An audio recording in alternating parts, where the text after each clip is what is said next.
మనిషి అన్నవాడు దొడ్డికి హలో! ఒకసారి ఎళ్తాడు, లడ్డుకి 2 సార్లు ఎళ్తారు. దొడ్డికి కానీ ఈ పోయినావా చెప్పు? సినిమాలో మొత్తం దొడ్డికి పోయినావా దొడ్డికెళ్ళడమే మందులేసుకున్నావా? సరిపోతుంది. కడ్రాయి ఏసుకొని కొబ్బరి నూనె లడ్డు పెట్టుకున్నావా? దొడ్డికెళ్ళావా ఏం లేదు అంటే నువ్వు. ఎంత హిలేరియస్‌గా ఉంటదో, ఇందులో దొడ్డి, దొడ్డి, దొడ్డి అని లాస్ట్‌కి దొడ్డికి రాకుండా పోతుందేమో అని భయమేస్తుంది. 'Devil's double' next level movie చూసాక రివ్యూ చెప్పాలిగా మరి. సంతానం, గౌతమ్ వాసుదేవ్ మేనన్ లీడ్స్‌గా ప్రేమ్ ఆనంద్ డైరెక్షన్‌లో వచ్చిన హారర్ అండ్ కామెడీ మూవీ ఇది. సినిమా స్టోరీ చెప్పబోయే ముందు నా ఛానల్ గనక ఎవరైనా ఫస్ట్ టైమ్ చూస్తున్నట్టయితే లైక్ చేసి సబ్స్క్రైబ్ చేసుకోండి.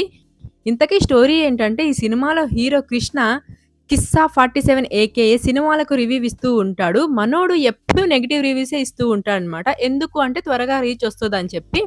అయితే రెగ్యులర్‌గా కాకుండా ర్యాప్ చేస్తూ ఇవ్వడంతో మనోడు బాగా ఫేమస్ అయిపోతాడు.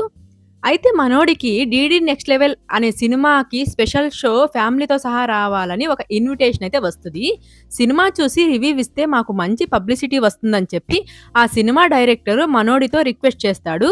అయితే తీరా థియేటర్‌కి వచ్చాక అసలు ఆ డైరెక్టర్ మనిషే కాదని సినిమాలకు ఇలా నెగెటివ్ రివ్యూస్ ఎవరైతే ఇస్తారో వాళ్ళందరినీ స్పెషల్ షో అని చెప్పి వాళ్ళందరినీ తీసుకొచ్చి దారుణంగా చంపేస్తున్న ఒక ప్రేతాత్మ అని తెలుస్తుంది.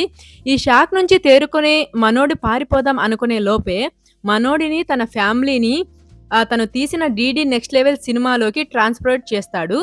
చేసిన తర్వాత ఇది లాస్ట్ వరకు మీరు చూసి సర్వైవ్ అవ్వాలి అని ఛాలెంజ్ అయితే చేస్తాడు. అయితే మరి ఈ సిట్యుయేషన్‌లో మరి కిస్సా ఏం చేశాడు? అసలు ఈ డైరెక్టర్ ఎవరు? ఎందుకు తన రివ్యూ ఇచ్చే వాళ్ళందరిని టార్గెట్ చేశాడు? అతను ప్రేతాత్మగా మారడానికి రీజన్ ఏంటి? ఇంతకీ 'డీడీ నెక్స్ట్ లెవెల్' సినిమా ఏంటి? ఈ సినిమాలో లాస్ట్ వరకు సర్వైవ్ అవ్వడం అంత కష్టమా? అసలు ఆ సినిమా కథేంటి? చివరకు మనోడు ఆ సినిమా నుండి అలాగే ఆ ప్రొడ్యూసర్ నుండి ఎలా తప్పించుకున్నాడు?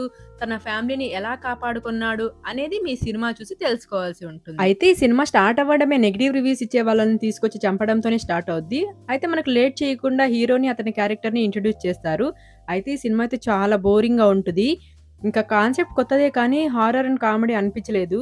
అయితే కొన్ని జోక్స్ అయితే హిలేరియస్‌గా ఉన్నాయి. బట్ అయితే అన్నీ కాదు. ఇంకా హారర్ అంటారా? అసలు హారర్ అంటే కిడ్స్ కూడా భయపడరు ఆ దయ్యాలను చూసి. అంత కామెడీగా ఉంటాయి దయ్యాలు. ఈ మూవీస్‌లో లాజిక్స్ ఉండవు. స్క్రీన్ ప్లే అయితే చాలా బోరింగ్‌గా ఉంటది. అండ్ క్యారెక్టర్స్ అయితే అస్సలు ఇంట్రెస్టింగ్ గానే ఉండవు. ఈవెన్ మన హీరో క్యారెక్టర్ కూడా అంతే. మనందరికీ తెలుసు 'సంతానం' కామెడీ ఎలా ఉంటదో. బట్ రైటింగ్ వల్ల అనుకుంటాను అసలు అతనికి కామెడీ అనేది సెట్ అవ్వలేదు. సో, ఇంకా హీరో ఫ్యామిలీ గురించి చెప్పుకోవాల్సిన అవసరం లేదు. ఎందుకంటే వాళ్ళ నాన్న ఎప్పుడు దొడ్డికెళ్ళడమే సరిపోతుంది. మనిషన్నాక ఒకసారి ఎళ్తారండి. ఇంకా దయ్యమంటారా ఎప్పుడు అరవడంతోనే సరిపోతుంది. ఇంకా వీళ్ళ అమ్మ, ఇంకా వీళ్ళ చెల్లి అయితే చిన్న చిన్న గుడ్డలేసుకొని, "అయ్యో! దయ్యమొచ్చింది. అయ్యో! కిల్లర్" అని అటు ఇటు పరిగెత్తడమే సరిపోతుంది. అయితే అందరికంటే బెటర్‌గా అనిపిచ్చింది ఈ సినిమాలో గౌతమ్ మేనన్ క్యారెక్టర్ మాత్రమే. చాలా బావుంటది. తను సినిమా హీరో అనమాట. ఇక హీరోయిన్ గురించి చెప్పుకోకపోవడమే మంచిది. దెయ్యం గురించి కూడా అంతే. ఏం పెద్దగా ఏముండదు. ఇక వీఎఫ్ఎక్స్ కానీ, ప్రొడక్షన్ వాల్యూస్ కానీ, సినిమాటోగ్రఫీ కానీ కొంచెం పర్లేదు బానే అనిపించింది. స్క్రీన్ ప్లే, డైరెక్షన్ అయితే అస్సలు బాలేదు. ఇక ఏముందిలే నా దొడ్డుకులేది. పడుకో నెక్స్ట్ రివ్యూతో మళ్ళీ కలుసుకుందాం. బై. అంతవరకు సెలవు. Thank you. జై హింద్.